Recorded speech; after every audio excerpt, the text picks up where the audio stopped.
புல் run plus all coin season இதை நம்பித்தான் மார்க்கெட்ல இன்ன வரைக்கும் நம்ம நின்றுகிட்டு இருக்கிறோம். புல் ரன் அப்படி இல்லாட்டி ஆல் காயின் சீசன் நடக்கணுமெண்டா நம்ம ஒவ்வொரு ஆளுக்கு ஒவ்வொரு விதமான சினாரியோ இருக்கும். இப்போ சிலாக்கள் பார்த்தீங்கன்னா பிட்காயினோட சேட் பேட்டர்னை வந்து ஃபாலோ பண்ணுவாங்க. இப்போ நம்ம சேனல்ல பார்த்தீங்கன்னா இதுக்கு முன்னாடி வந்து நம்ம வந்து பேசியிருக்கிறோம் இடிஹெச் அதோட ஆல் டைம் ஹையை பிரேக் பண்ணணும் ஆல் காயின் சீசன் வாரண்டா அப்படின்ட்டு. அப்படி இல்லாட்டி கோல்டோட ப்ரைஸ் வந்து டம்ப் ஆகணும், அப்படி இல்லாட்டி ஈலான் மாஸ்க் வந்து ஓப்பனா டோஜ் கோயினோட பிரைஸை பத்தி பேசணும் அப்படின்ட்டு எக்கச்சக்கமான சினாரியோ வந்து ஒவ்வொரு ஆளுக்கும் இருக்குங்க. அந்த வரிசையில தவிர்க்க முடியாத ஒன்று வந்து பைனான்ஸ். எஸ், கிரிப்டோ ஸ்கேமை வந்து லீகலா பண்ற ஒரு எக்ஸ்சேஞ்ச் தான் வந்து பைனான்ஸ். அதோட இன்வால்மெண்ட் வந்து கண்டிப்பா நம்மளால தவிர்க்க முடியாது. என்னதான் இப்போ நிறைய பேரால ஹேட் பண்ணப்படுற எக்ஸ்சேஞ்சா இருந்தாலும் பைனான்ஸ் வந்து அதோட இன்வால்மெண்ட்ன்றது ரொம்ப ரொம்ப முக்கியம் வந்து ஆல் காயின் சீசனுக்கு. அப்படி இல்லாட்டி என்ன நடக்கும் அப்படின்றத பத்தி உங்களுக்கு போன வாரத்திலே உங்களுக்கு காமிச்சிருப்பாங்க. ஒரு நியூஸை வந்து ஹெட்லைன் பண்ணிக்கிட்டு, அதாவது ஆவே செயின்ல வந்து ஸ்வாப் பண்ண ஒரு ஆள் $1 மில்லியன் ஸ்வாப் பண்ண ஆளுக்கு வெறும் $36,000 தான் கிடைச்சது. அதுக்கான காரணம் வந்து அங்க பிரச்சனை வந்து லிக்விடிட்டி. ஆக்சுவலா வந்து அந்த நியூஸை வந்து ஹெட்லைன் பண்ண வேண்டிய அவசியமே இல்லை. ஏன்னா ஒரு டெக்ஸ்ல வந்து ஸ்வாப் பண்ணும் போதோ அது வந்து ஓவர் ஸ்லிப்பேஜ்ல இருந்தாலும் வந்து ஒரு வார்னிங் மெசேஜ் வந்து போப்பப் ஆகும். போப்பப் ஆகினதையும் ஓவர் ரைட் பண்ணா தான் அந்த மாதிரிலாம் வந்திருக்கும். பட் அன்ஃபார்ச்சுனேட்லி அதை வந்து ஹைப் பண்ணாங்க. ஸோ அந்த ஹைப் பண்ணதுக்குரிய ரீசன் கூட வந்து இதுதான், லிக்விடிட்டி இஷ்யூ வந்து நம்மளுக்கு காமிக்கிறதுக்காக தான். So bull run all coin season நடக்கணுமெண்டா நடந்துச்சுது அப்படின்டா அதில் பைனான்ஸோட இன்வால்மெண்ட் தவிர்க்க முடியாதது உண்டு. பைனான்ஸ் மாதிரி பெரிய எக்ஸ்சேஞ்சோட இன்வால்மெண்ட் தவிர்க்க முடியாத ஒன்று ஃப்ரெண்ட்ஸ். புல்ரனை பொறுத்தளவில் ஹை கேப்ல வந்து இன்வெஸ்ட் பண்றதை விட லோ கேப்ல இன்வெஸ்ட் பண்ணி அதோட ரிட்டர்ன்ஸ் வந்தா தான் அது லைஃப் சேஞ்சிங் மணியை வந்து கொடுக்கும். அந்த லோ கேப்பை சூஸ் பண்றது ஒன்றும் ஈஸி வேலை இல்லை. ஏன்னா நம்மளும் எக்கச்சக்கமான லோ கேப்ஸை பற்றி டிஸ்கஸ் பண்ணிக்கோம், இன்வெஸ்ட் பண்ணிக்கோம், பட் மோஸ்ட்லி வந்து ரக்கா தான் ஆயிருக்குது. அந்த மாதிரி அந்த கரெக்டான லோ கேப்பில் வந்து இன்வெஸ்ட் பண்ணுறது கஷ்டமானிக்கு. இப்போ ஒரு எண்ட் கண்டிஷனில் வந்துட்டு இந்த லோ கேப் எல்லாத்தையுமே வந்து பைனான்ஸ் வந்து டீலிஸ்ட் பண்ணிக்கிட்டு இருக்குது கண்டினியூஸாகவே.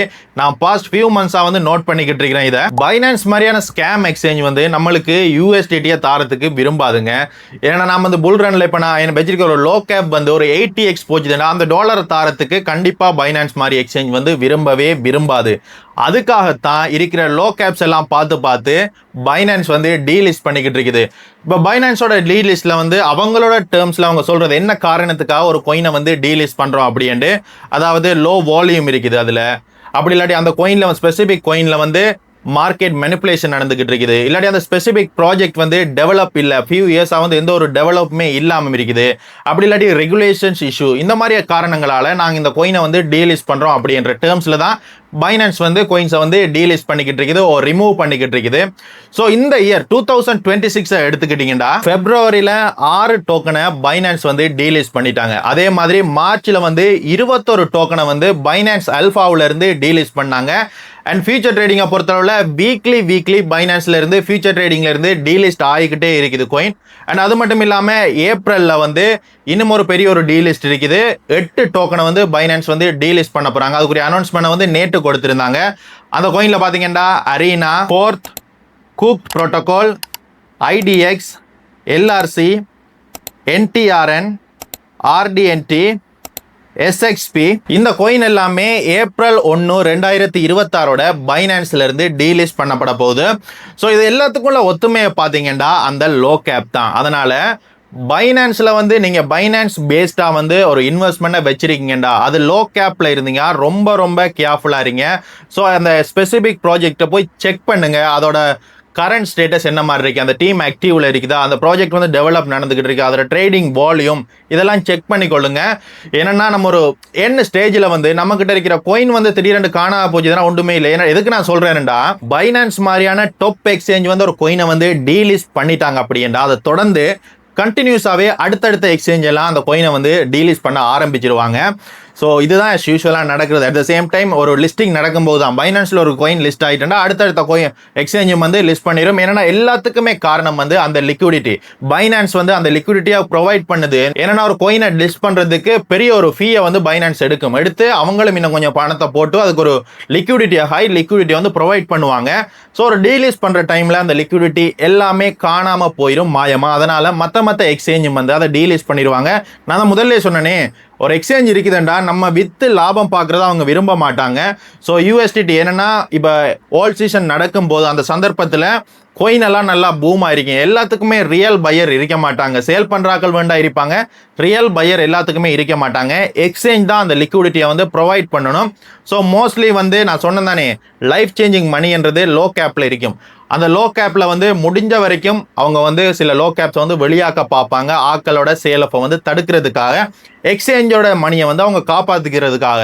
அதனால் நீங்கள் கோயின் வந்து பைனான்ஸ் பேஸ்டாக கோயின் வச்சுருந்தீங்கன்னா ரொம்ப ரொம்ப கேர்ஃபுல்லாக இருங்க ஃப்ரெண்ட்ஸ். ஏன்னா நான் பார்த்து ரொம்பவே ஆச்சரியப்பட்ட விஷயம் வந்து பைனான்ஸோட ஓன் லான்ச் பேட்ல இருந்த குக் ப்ரோட்டோகாலை வந்து அசால்ட்டாக வந்து டீலிஸ் பண்ணி தள்ளிருக்குது பைனான்ஸ். இது இந்த மாதிரி இதுக்கு முன்னாடியெல்லாம் நடந்தது இல்லைங்க. பைனான்ஸோட லான்ச் பேட் ப்ராஜெக்ட்டுக்கு வந்து ஒரு ஹை ப்ரையாரிட்டி கொடுக்குறது வந்து பைனான்ஸ். பட் அவங்களோட சொந்த லான்ச் பேட் கோயினே வந்து தூக்கி எறிஞ்சிருக்காங்கடா, பார்த்துக்கொள்ளுங்க எந்த அளவுக்கு கிரிப்டோ ஸ்கேமை வந்து லீகலா பண்ணிக்கிட்டு இருக்கிறாங்க பைனான்ஸ் அப்படின்றது. பைனான்ஸ்ல இருக்கிற கோயின்ல பிலோ $80 மில்லியன் மார்க்கெட் கேப்புக்குள்ள இருக்கிற கோயின்ஸ் வந்து நீங்க பைனான்ஸ்ல லிஸ்டடா இருக்கிற கோயின் வந்து ஹோல்டு பண்ணிக்கிட்டே இருக்கிறீங்கடா, கண்டிப்பா இதுக்கு முன்னாடி நான் சொன்ன மாதிரி அந்த ப்ராஜெக்டை போய் செக் பண்ணுங்க.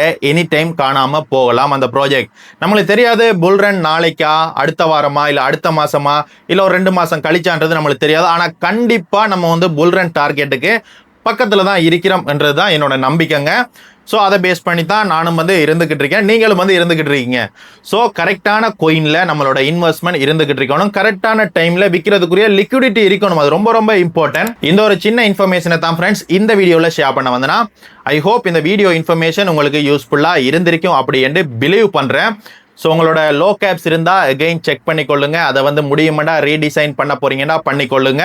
அதுவும் பைனான்ஸ் பேஸ்ட் இன்வெஸ்ட்மெண்ட் பண்ணியிருந்தீங்கன்னா ரொம்ப ரொம்ப கேர்ஃபுல்லாக இருங்க. அது வந்து ஷார்ட் டேர்முக்கும் சரி தான், இல்லை புல் ரனுக்கும் சரி தான், இல்லை ஒரு ட்ரேடிங் பண்ணுறீங்கன்றாலும் சரி தான். ஏன்னா பைனான்ஸ்ன்றது நான் தான் திரும்ப திரும்ப சொல்கிறேனே, கிரிப்டோ ஸ்கேமை லீகலாக பண்ணுற ஒரே எக்ஸ்சேஞ்ச் வந்து பைனான்ஸ் எக்ஸ்சேஞ்ச் தான்.